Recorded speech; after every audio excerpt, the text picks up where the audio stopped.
Okay, my people, kuna watu wameniuliza matumizi ya WH words whose na whom.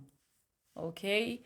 WH words whose na whom pia tunazitumia kwenye WH questions. Okay?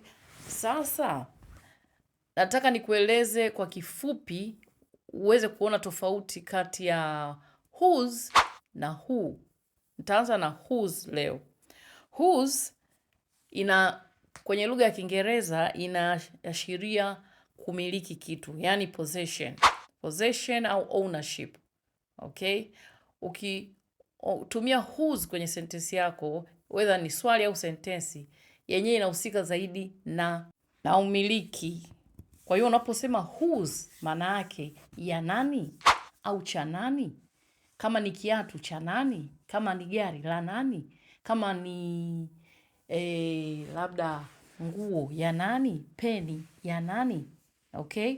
Kwa hiyo whose unapoitumia kwenye swali, kwa mfano unaposema whose is it? Whose is it? Whose is it manake ya nani au cha nani? Inategemea ni kitu gani unaongelea. Ukisema whose bag is this? Begi hili ni la nani? Labda liko hapa. Whose child is this? Huyu ni mtoto wa nani? Whose house is that? Ile ni nyumba ya nani? Okay? So, unapotaka kuuliza kitu ni cha nani, utaanza na whose, kwenye swali lako, utafuata noun, yani jina la hicho kitu unachoulizia au mtu, alafu utafuata verb, okay? Kwa mfano nimekuambia whose child is this? Whose bag is this? Whose house is this? Hapo tumeulizia kitu ni cha nani? Sasa tofauti na who tulisema inatumika kwa binadamu tu, lakini whose inatumika kote kwa binadamu na vitu au wanyama. Kwa mfano, nitakupa mifano. I'm looking for a car whose engine is durable. Ninatafuta gari ambayo engine yake inadumu.